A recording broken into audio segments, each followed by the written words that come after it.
Ong, Chief Economist for Emerging Asia and the ASEAN JP Morgan Chase Bank Singapore branch. Mr. Sin Beng is a Regional Coordinator for Emerging Market Asia and Chief Economist for ASEAN, covering both macro themes and country-specific developments in Indonesia and Malaysia. He also worked as a rates and sovereign strategist for EMAsia. His work as a sovereign analyst has been recognized by Finance Asia and is also the member of the top-ranking Malaysian 11 team and runner-up Indonesia team in 2016 and 2017 rankings. He holds a BA and MBA from Cornell University. With this, I welcome Mr. Sin Beng Ong to deliver his keynote address.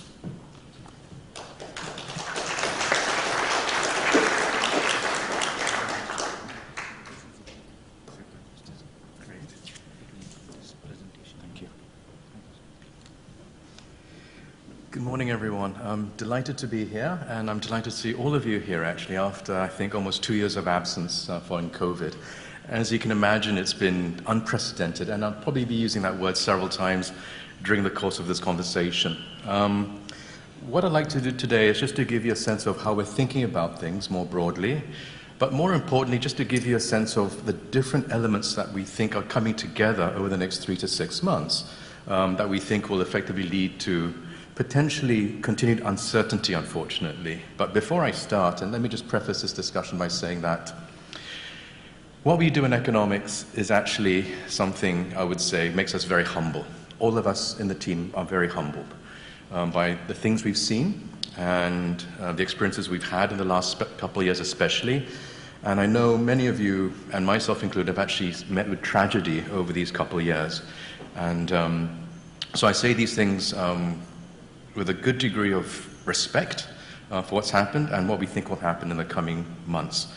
But before I continue, let me just also add that what we do really isn't about forecasting. It's trying to make sense of what we've seen in the recent past and trying to use the data to extrapolate going forward. And if I might quote a somewhat irreverent, but I think very insightful economist by the name of John Kenneth Galbraith. And he said many moons ago, he said this.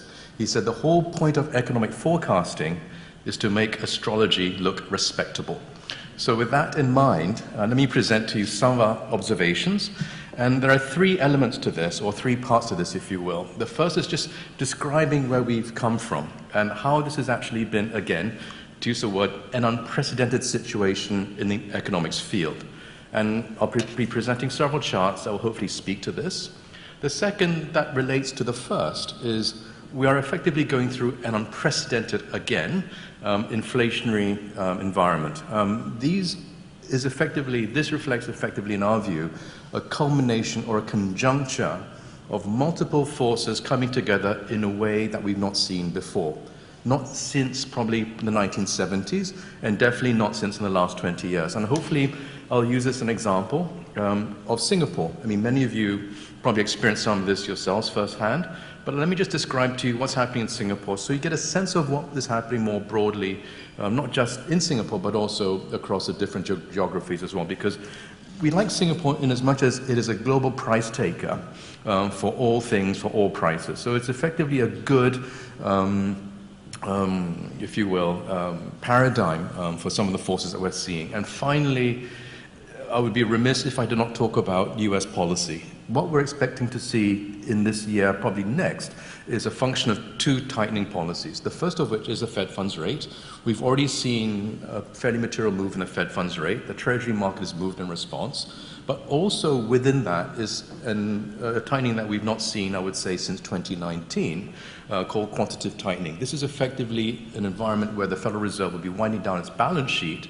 And our concern, and this is something we observed in 2019, is that this could lead to some accidents, the nature of which we have no idea, but if one were to go past by looking at past precedents, it would be remiss not to expect some kind of accident somewhere in funding markets. So with that being said, let me just dive into the first part of this presentation, which is where have we come from and where do we think we're going? So the first thing we'd like to cover really is what exactly has COVID-19 done? So what we've tried to do here is to give you a sense of what it's done. And if you look in the left chart, it's a simple chart that shows you mobility. So this mobility is effectively described by searches that people do on their mobile phones, be it on the Android device, be it on the iOS device, on the Apple mobile phones. But what it captures is effectively people's movement over the last 2 years. And what you can see on the left chart is that in 2020, at the height of the lockdowns, mobility was 60% of what it was pre-COVID. And you see that in the 40 there. And over the course of the last 2 years, we've gradually improved, but not without stops and starts. And what you see in Asia, which is the orange line on the left chart, is that we were actually quite slow to recover in terms of our mobility. And that's an important point, because what it effectively speaks to is this idea that we were quite conservative moving out of this COVID pandemic towards an endemic equilibrium. And this is an important point, because what it's saying is that the reason we didn't do this quickly is because we were very cautious, and we were cautious until such point that we felt that we can open these economies up without too much damage to the healthcare system, without too much damage to the population's health as a whole. And that's exactly where we are now. And the reason why we've been able to do this, by and large, is because we've reached that endemic equilibrium through high vaccination rates. In some places, it's through high vaccination rates. In other places, it's because COVID-19 ripped through the community, as it did in Indonesia, Philippines, and India, at very high human cost. But now, we now have herd immunity, be it through vaccinations or be it through COVID-19 ripping through these economies. But the point here is that we're all pretty much at the same place, which is now we're going to be hopefully seeing a more sustained recovery after 2 years of these episodic lockdowns. And so why is this important? It's important because movement or mobility, if you will, correlates very well with the right chart, which is non-manufacturing GDP services. The very fact that you are here together in Singapore after 2 years of absence effectively is a testimony to that. We feel safe enough to start opening up these economies, but this in itself will bring its own issues around inflation, which I'll go to in a little bit. But the point here is that let's not forget that the services sector, the sector that we all effectively enjoy in terms of restaurants, flights, accommodation, accounts for about 75% of all economic activity, 75%. So the residual 25% is what we would call the goods sector, or the manufacturing sector, if you will. And this is why COVID was so unusual, because it led to this very unusual, again, unprecedented separation between the manufacturing sector, which is 25% of GDP, versus the services, or the non-manufacturing, which is about 75%. And because it is so large, the bulk of the GDP contours were driven by the services sector. As the services sector starts normalizing, we expect to see a resumption of activity, as we're all experiencing. But what we expect to see is that given that manufacturing's been so well ahead, we expect to see some normalization in manufacturing, and that to normalize over the next 6 to 12 months. And this will have, again, repercussions on financial markets. And hopefully, I'll tie some of these loose threads together in a minute. But this is going to give rise, in our view, to the right chart. And the reason why we have that shaded forecast is because it's a best guess of what we think is going to happen. And what you can see here is that the blue line, which is the goods, or the manufacturing, if you will actually start coming down. It's normalizing, basically reverting back to trend after what had been very strong and unusually persistent growth over the last year and a half. And the second element is the black line, which represents the services sector, and we think that's going to be normalizing over the next 6 to 12 months as this endemic equilibrium is more broadly embraced.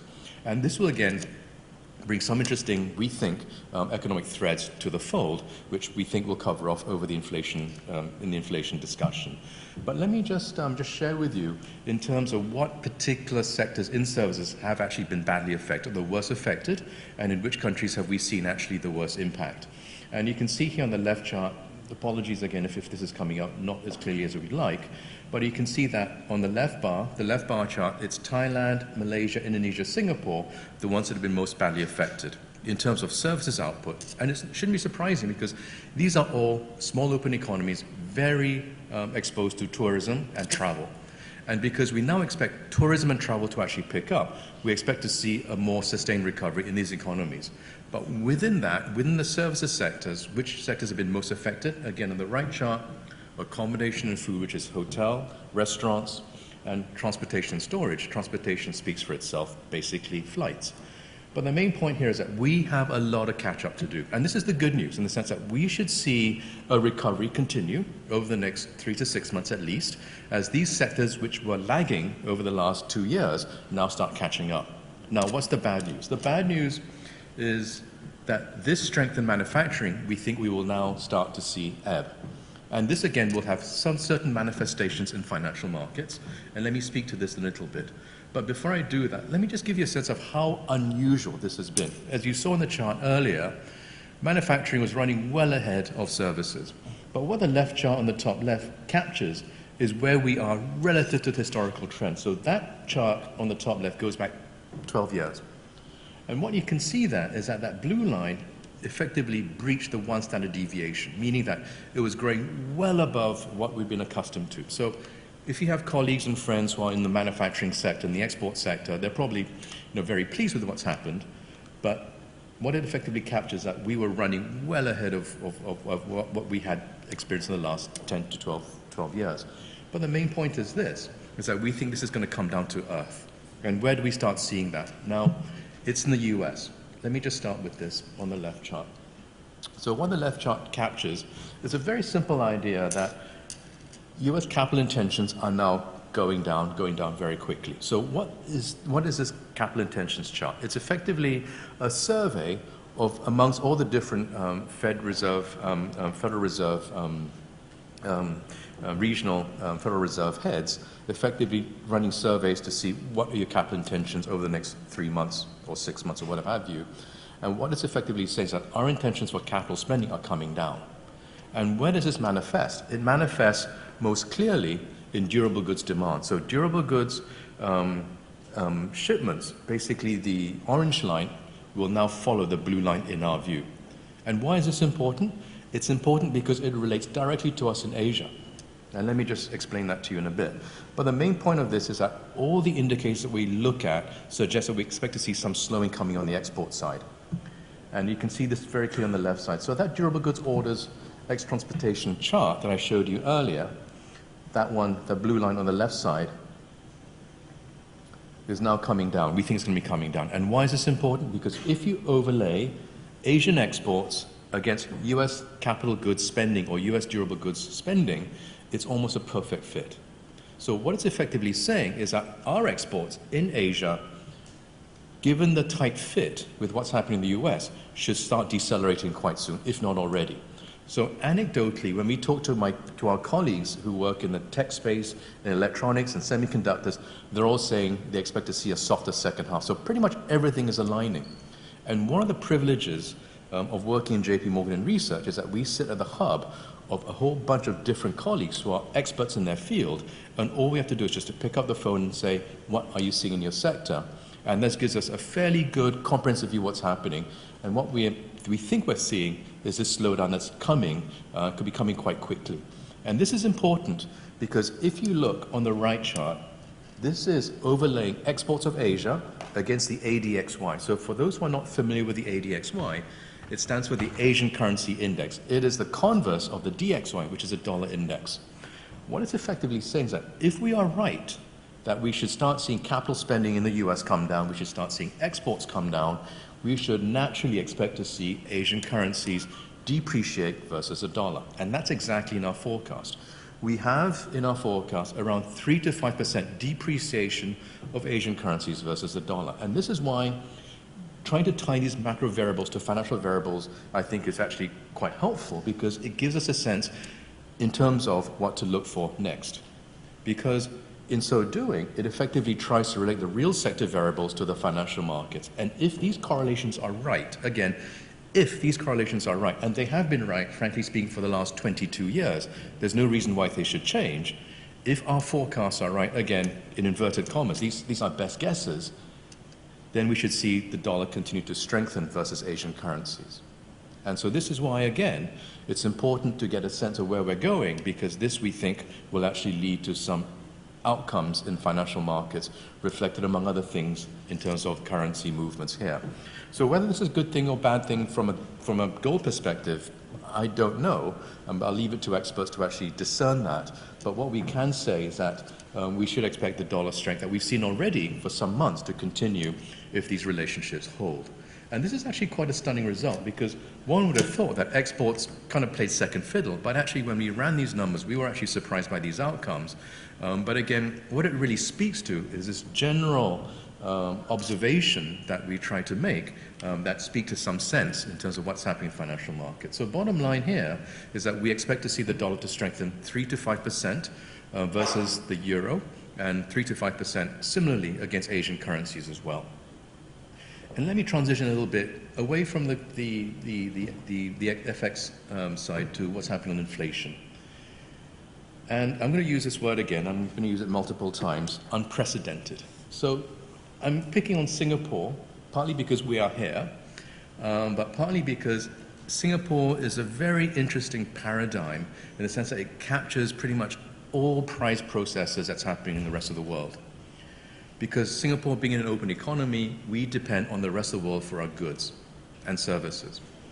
But what it speaks to is that, again, you'll start seeing this in a lot of other charts, is that our best guess is that we should see inflation peak sometime in third quarter of this year and start coming down in fourth quarter. Now, there's a huge caveat behind that. If I was to redraw that chart maybe 2 quarters back, if I was to show you the same data in December, we thought we would have peaked sometime in the first quarter. Then roll the plot forward to the first quarter, we thought we would have peaked in the second quarter. Do you see the pattern? So I won't be surprised sitting here by the third quarter saying, oh, we should peak by the fourth quarter, and then sitting by the fourth quarter saying, oh, we should peak by first quarter of next year. The simple observation here is that we've been caught off guard by how persistent, how pernicious inflation has been. And there are multiple reasons why this is the case. But let me just start with the upstream. So the way we think about inflation, how it works through the system, is that we have input prices, or commodity prices, if we will, because it sits right at the top of all goods production. Where commodity prices go, inflation generally goes. And this is why we have that right chart. It shows you the commodity price index, the broadest commodity price index that we can capture: energy, base metals, precious metals, soft commodities, pretty much a whole gamut. And what you'll see here, this goes back to 2006, is that this is, again, unprecedented. The level of inflation, or the level of, commodity prices is the highest we've ever seen in the last 15 years, even higher than what we've seen in 2008, in terms of the change. And more importantly, that diffusion index, basically the breadth of that commodity price elevation, is also unprecedented. Pretty much every single commodity, almost without exception, are reaching pretty much all-time highs, or close to all-time highs. And what it means is that there's no respite. So pretty much every single sector you look at, be it in food, be it in energy, be it in plastics, they're all experiencing the same thing, which is input costs are rising, and they continue to rise. And this will have some pretty important repercussions, which I'll go into a little bit. So this is why I'm kind of concerned, looking at that right chart, that we should we then reasonably expect a peak in third quarter for inflation? Maybe, maybe not. My best guess is that that peak could be extended to the fourth quarter of this year, maybe into the first quarter of next year. And let me explain that with a simple chart on this page. If you look at, again, commodity price index overlaid against PPI, producer price index, again, 2 things I want you to bear in mind. The PPI, producer price index, is exactly as it says. It is the price for producers that they basically have to pay. And that's important because it captures a whole gamut of different things, but importantly, we have this breadth of inflation, and in a process we've not seen, at least in the last 2 decades. And this right chart captures that idea very well.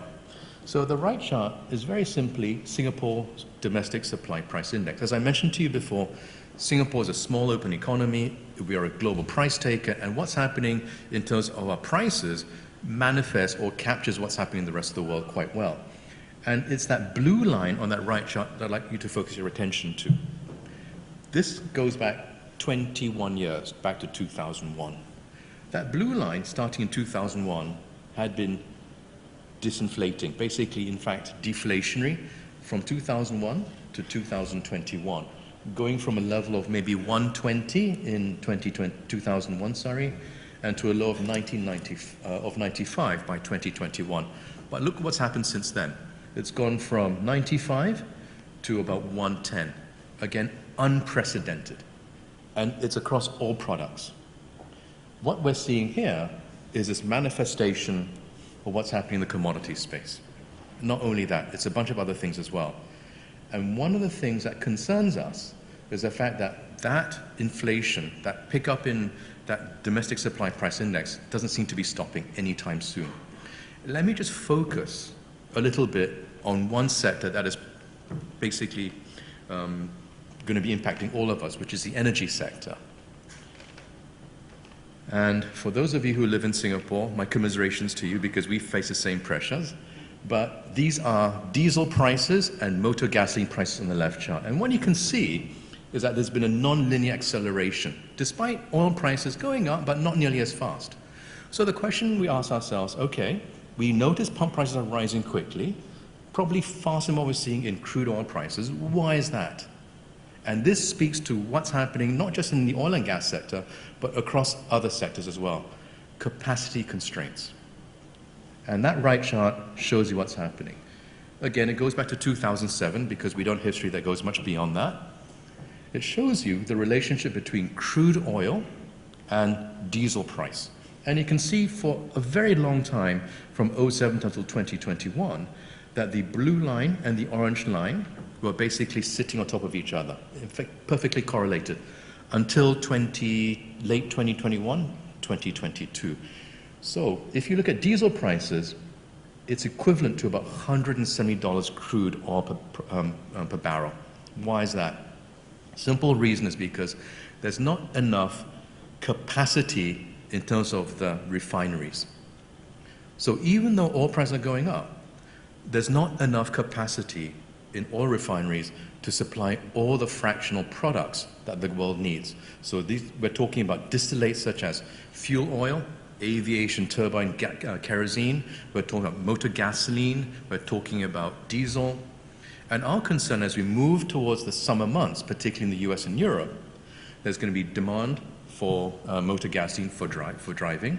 And let's not forget, the reason I've chosen diesel is because a very large bulk of transportation costs, at least for energy, are derived from diesel, because pretty much everyone in this region uses diesel to transport goods and service, or goods, sorry. Services you don't transport so much, it's goods. So what this is basically saying is that right now, as far as diesel prices are concerned, we're pretty much experiencing prices that are close to $176 a barrel oil, unprecedented. And our concern is that, as I mentioned a bit before, as the world opens up, service sector opens more, people travel more, imagine what's going to happen to the capacity in the refineries. Not going to be able to keep up. So it is not unreasonable to expect that crack spread to remain quite elevated. And the reason I choose this particular industry is because it feeds into everything else. So imagine your logistics partner. They need to ship physical product to you. What's going to happen with their cost structure? It's going to go up. What are they going to do? Eventually, they can't take it anymore. They're going to pass it on.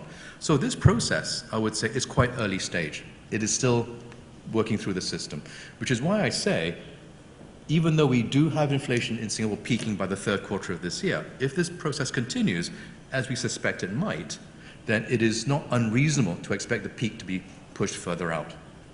Again, I'm not a gold analyst, I'm not a gold expert by any measure. I mean, this room is full of them, but all we humbly try to convey is that not all is well in the real world. And this is most aptly captured by what's happening with the inflation process. And another way to capture the inflation process, if you will, is as the services sector starts opening, what are we seeing? Again, this is Singapore. Labor vacancy rates. Goes back to 2006 on the left chart. We're seeing vacancy rates of about 110,000 over in Singapore. This is what the total, by the way. Again, I'm going to use this word again, unprecedented. We have not seen these kind of vacancy rates ever. And this is not just in Singapore, we're seeing it across other countries as well, especially in countries that are opening up, in Europe, in the US, in certain parts of Asia. For example, we're seeing the same dynamic in Korea, in other parts of Southeast Asia as well, which is we have a significant shortage of workers. That means that services sectors and goods producing sectors will have problems effectively getting workers, enough workers. I'm sure some of you face this problem as well. It is here to stay. And anecdotally, my wife's from the Philippines, and had the privilege of going back just about 2-3 months ago. And my father-in-law actually runs a small business. It's a medium-sized business. And he said that when his workers went back during COVID, as you'd expect, because he was basically idling some of his capacity, when he basically called them back to come back to work, they said none of them wanted to come back until they got a significant pay rise. So what this is saying is that the way you close that vacancy gap is what? You bid wages up. And that's exactly what we're starting to see in parts of this region, if not in the US as well. So this is our concern, is that even though we're seeing these kind of vacancy rates, and we've seen upstream prices, commodity prices start trickling down, we've not seen that wage price spiral yet. That could be coming. So what we're effectively saying is that you have a conjuncture of different forces. You've got upstream commodity prices interacting with strong demand together with very tight labor markets conspiring to actually lift inflation up.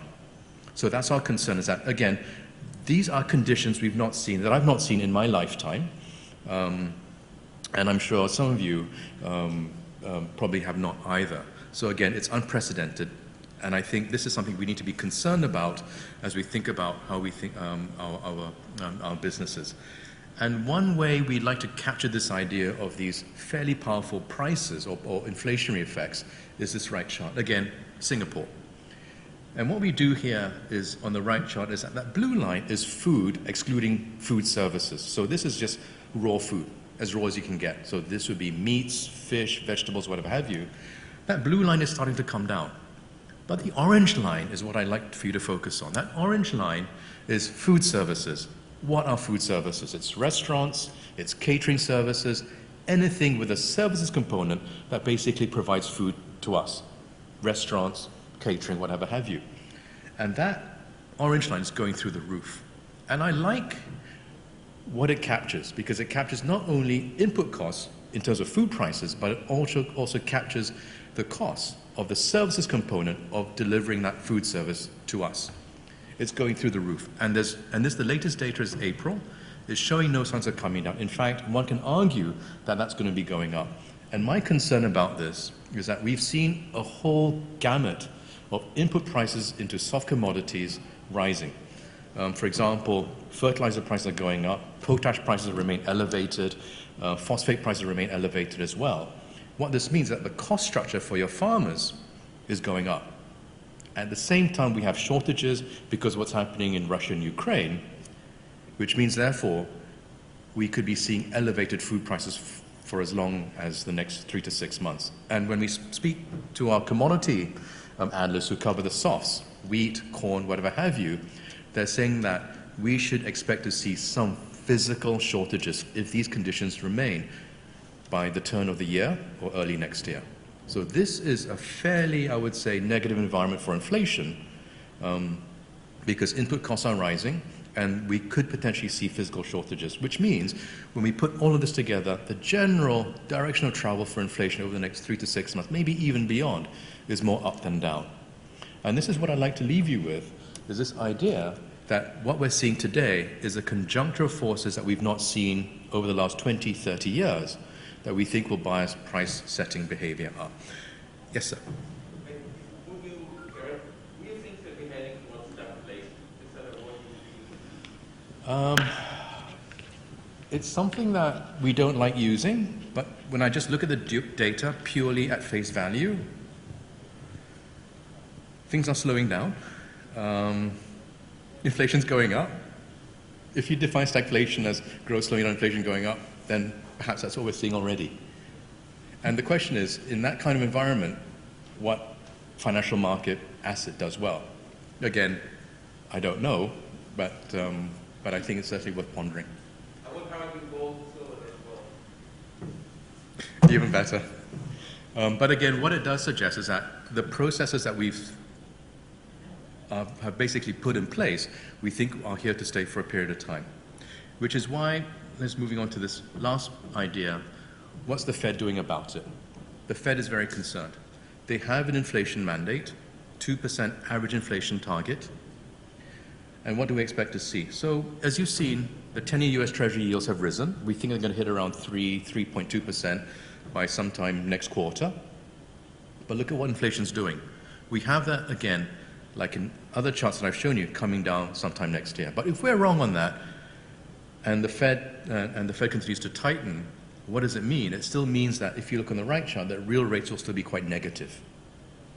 So the point here is that even as the Fed is tightening, we don't expect real rates to turn positive anytime soon. So that's the first thing. The second thing I'd like to touch on, which I've not really spoken about yet, is this idea of quantitative tightening. So we know that the Federal Reserve's balance sheet is about 8.5 trillion, almost 9 trillion. And this has expanded particularly rapidly over the last 2.5 years with the onset of COVID. And they're going to start winding it down. In fact, they started last week, June 1. The last time they did this, the last time they unwound their balance sheet, effectively reduced their purchase of assets, let the balance sheet come down in size, we had an accident in September of 2019 where funding markets literally froze, which is why on the back of that, the Federal Reserve introduced something called the SRF, the Standing Repo Facility, which is to facilitate the provision of funds for the banking system, for the financial markets, if you will. So what I'm saying is that we're going to see not only the Fed funds rate go up, but we will also see a broader balance sheet tightening by the Federal Reserve. And this makes us cautious, and I've had the privilege again to speak to some of our analysts, is that there are a couple of things they're watching, but I would posit to you that this is something we need to be mindful of over the next 3 to 6 months as that Fed balance sheet starts tightening, reducing in size. Because what it means is that your funding market's going to get tighter, the amount of liquidity is going to be getting tighter, which means we could be seeing some accidents that, by and large, may or may not be a surprise. But based on the past, it's not out of the realm of the possible. So let me just summarize 2 or 3 key points, this whole conversation. The first of which is that the services sector is now recovering. The goods sector we think is going to roll off. Again, it's a part of that normalization process. Capital spending in the US is starting to slow down. And this in itself, we think, will bring the goods or exports in Asia down. And in the past, that has historically meant that the dollar has strengthened versus Asian currencies when our goods sector starts slowing down. So therefore, on the back of that, we do expect the dollar to be stronger between 3 to 5% between now and the end of the year, if that relationship holds. The second point related to the first is as the services sector recovers, we do expect inflation to pick up. And it's coming from a multitude of sources. Upstream commodity prices, the breadth and the height of commodity prices, again, is unprecedented. You see that in Singapore. This is conspiring together with fairly tight labor markets to actually lead to, we think, secondary inflationary pressures coming from labor market tightness through wage pressures and so on and so forth. And this means that inflation over the next 3 to 6 months will remain quite elevated. And when we put all of this together, we do expect central banks to respond, but not so much that you'll get positive real rates again anytime soon. Not until maybe sometime next year, or even that. And this is also working together with quantitative tightening by the Federal Reserve, which again, we know is the reserve currency of the world, the US dollar. Over the next several years, they're going to be reducing their balance sheet. And I would posit that we should be mindful of that balance sheet reduction on how financial markets behave, particularly in funding markets, because we've had episodic accidents in the past, and it would be not unreasonable to expect some kind of volatility in some of these funding markets over the next several months or several years as that process continues. So with that, thank you very much. And I'm afraid I don't have any clear conclusions, but just observations I'd like to share with you. And if you do have further questions or follow-ups, please do get back to me or your JP Morgan sales representative, because I have the privilege of sitting amongst colleagues who are experts in their field. And I'm sure that whatever you have interest in, even though I may not be able to answer the question myself, someone at least within the franchise, within the firm, will be able to answer that question. So thank you very much indeed.